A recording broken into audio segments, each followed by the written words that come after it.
샬롬. 오늘도 하나님 말씀 앞에 나오신 여러분 환영합니다. 이렇게 기도하겠습니다. 하나님, 오늘도 우리에게 귀한 하나님의 말씀을 주시니 감사합니다. 이 말씀을 통해서 우리의 영혼이 힘과 소망과 용기를 얻게 해 주시옵소서. 그래서 오늘 하루도 하나님과 동행할 줄 알고 말씀으로 승리할 줄 아는 우리가 되게 하여 주시옵소서. 예수님의 이름으로 기도했습니다. 아멘. 오늘 함께 살펴볼 말씀 사무엘상 17장 41절에서 54절, 사무엘상 17장 41절에서 54절까지 함께 살펴보도록 하겠습니다. 오늘도 성실하신 우리 주님을 찬양합니다. 오늘도 다윗과 골리앗의 이야기가 이어지고 있습니다. 지난 시간에 다윗은 사울의 갑옷을 제쳐두고 자신에게 익숙한 물매만을 가지고 갔습니다. 군사들에게 말했듯이 하나님의 군대라는 믿음, 곧 문제 해결로 이어지게끔 하는 것은 칼과 창에 있는 것이 아니라 하나님의 군대라는 그 믿음에서부터 시작을 한다라는 것이겠죠. 여러분, 여기서 우리가 오해해서는 안 되겠습니다. 믿음으로 문제를 해결한다는 것은 도깨비 방망이 마냥 한 번에 뚝딱 해결하는 것이 아니라는 것입니다. 우리가 요나단을 기억하죠. 요나단은 이스라엘 땅에 들어온 블레셋을 계속해서 공격했습니다. 그러면서 그 마음에 무엇을 갈망했습니까? 하나님, 언제 완전히 해결해 주시겠습니까? 그렇습니다. 요나단은 그것을 표징으로 구했고 하나님이 그 표징을 주셔서 그때 블레셋이 완전히 물러나게 되었죠. 그렇습니다. 믿음은 하나님께서 언젠가는 끝내실 것이라는 믿음을 가지고 계속해서 문제를 향해 달려나가는 우리의 자세를 말합니다. 다윗이 한 번에 골리앗을 물리친 것이 아니라는 것이죠. 그는 계속해서 하나님의 나라와 땅을 지켜내기 위한 발걸음을 계속 내딛고 있었던 사람이었습니다. 그 중에 골리앗을 만났을 뿐인 것입니다. 그는 계속해서 자신의 가문을 지키기 위해 맹수로부터 자신의 하나님이 선택한 가문을 지켜왔고 이번에는 하나님의 나라를 똑같이 지키기 위해 믿음으로 나아갔던 겁니다. 우리가 이 본문을 통해서 마치 골리앗을 이긴 다윗을 보고 물맷돌 하나로 믿음으로 모든 문제를 단번에 박살낼 수 있다라는 식으로 오해해서는 안 되겠습니다. 하나님은 우리가 항상 가지고 있는 믿음의 자세 속에서 놀라운 일을 행하심을 기억하시기 바랍니다. 본문 살펴봅니다. 41에서 44절입니다. 블레셋 사람이 방패든 사람을 앞세우고 다윗에게로 점점 가까이 나아가니라. 그 블레셋 사람이 둘러보다가 다윗을 보고 업신여기니 이는 그가 젊고 붉고 용모가 아름다움이라. 블레셋 사람이 다윗에게 이르되 네가 나를 개로 여기고 막대기를 가지고 내게 나왔느냐 하고 그의 신들의 이름으로 다윗을 저주하고 그 블레셋 사람이 또 다윗에게 이르되 내게로 오라. 내가 네 살을 공중의 새들과 들짐승들에게 주리라 하는지라. 골리앗은 다윗의 모습을 어린 풋내기 마냥 보고 있었습니다. 그리고 무기를 들지 않고 양치는 막대기를 가지고 온 것도 그는 보며 어이없어 합니다. 여러분, 골리앗의 시선이 또 사고방식이 현실적인 것이죠. 그게 마땅한 겁니다. 여러분, 현실적인 것을 무시해서는 안 됩니다. 우리는 떡도 필요하고 필요한 물질도 있습니다. 우리 아버지께서는 우리에게 필요한 것들을 미리 아시는 하나님이십니다. 그런데 문제는 이 물리적인 것들을 주시는 분이 누구시냐는 것입니다. 우리 하나님 아버지께서 미리 아신다는 사실이 중요합니다. 현실적인 대안과 물질의 공급을 제공해 주시는 분은 우리 하나님 아버지세요. 다윗의 경우 그 아버지께서 현재 주신 것이 물매밖에 없었습니다. 사울이 입었던 갑옷과 칼은 자신에게 맞지 않았어요. 네, 하나님께서 다윗에게 주신 현실적인 방법들은 자신이 가지고 있는 물매가 다였습니다. 그럼에도 승리케 하시는 힘이 하나님에게 있었다라는 겁니다. 골리앗은 승리케 하는 힘이 하나님이 아니라 자신이 가지고 있는 신체적 우월성과 무기의 최첨단화에 있었다라고 생각했던 것이죠. 그렇습니다. 다윗과 골리앗의 대결은 큰 거인과 작은 소년의 거인이 아니라 어디로부터 출발하는 힘이 더 강한가의 싸움인 것입니다. 하나님인가 아니면 물질인가. 45절부터 47절입니다. 다윗이 블레셋 사람에게 이르되 너는 칼과 창과 단창으로 내게 나아오거니와 나는 만군의 여호와의 이름 곧 네가 모욕하는 이스라엘 군대의 하나님의 이름으로 네게 나아가노라. 오늘 여호와께서 너를 내 손에 넘기시리니 내가 너를 쳐서 내 목을 베고 블레셋 군대의 시체를 오늘 공중의 새와 땅의 들짐승들에게 주어 온 땅으로 이스라엘의 하나님이 계신 줄 알게 하겠고 또 여호와의 구원하심이 칼과 창에 있지 아니함을 이 무리에게 알게 하리라. 전쟁은 여호와께 속한 것인즉 그가 너희를 우리 손에 넘기시리라. 현실 물질을 승리의 근원으로 보고 있는 골리앗은 다윗의 모습과 다윗의 무기가 별 볼 일 없다라고 생각하고 있습니다. 그러나 다윗은 이 현실적인 것들을 주시는 분도 하나님이시기에 물매만 주신 하나님이시지만 그 하나님을 6번이나 부르며 나아갑니다. 이 승리의 출발점이 하나님께로부터라고 믿고 있었기 때문입니다. 하나님이 계시다는 전제와 그 하나님에 따라서 전쟁의 양상이 바뀔 것, 그리고 마침내 이뤄질 결말도 하나님께 달려있다는 것을 다윗은 믿고 있었던 겁니다. 지금 다윗에게는 여호와의 영이 증거해주고 있습니다.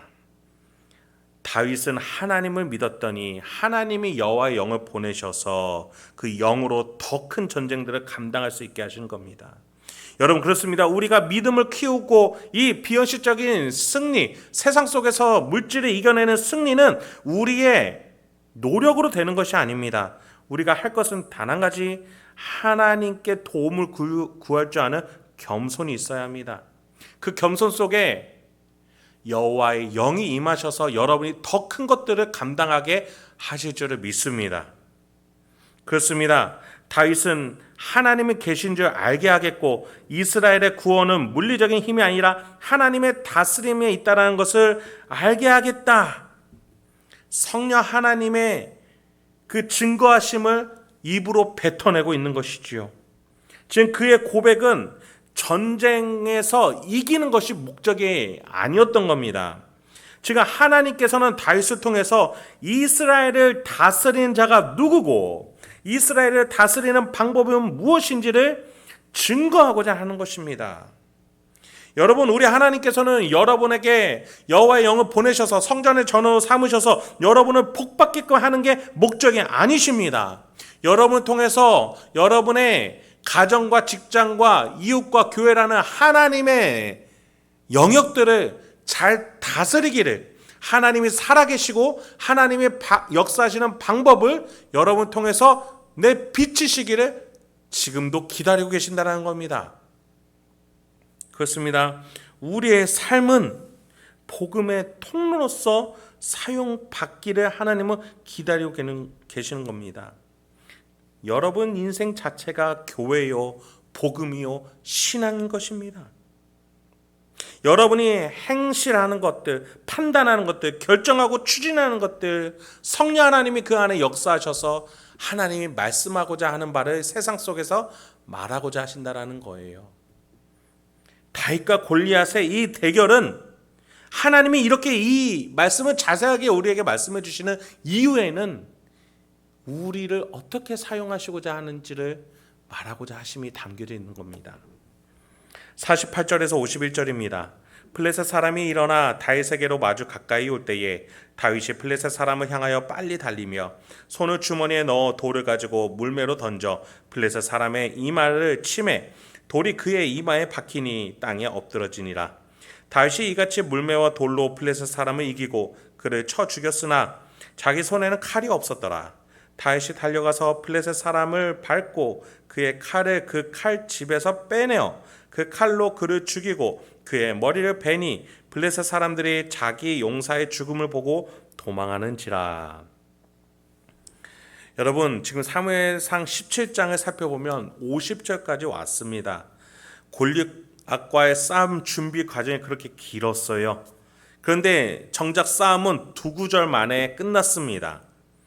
여러분, 하나님이 하시면 물리적인 대결은 아무것도 아닌 일이 되어버립니다.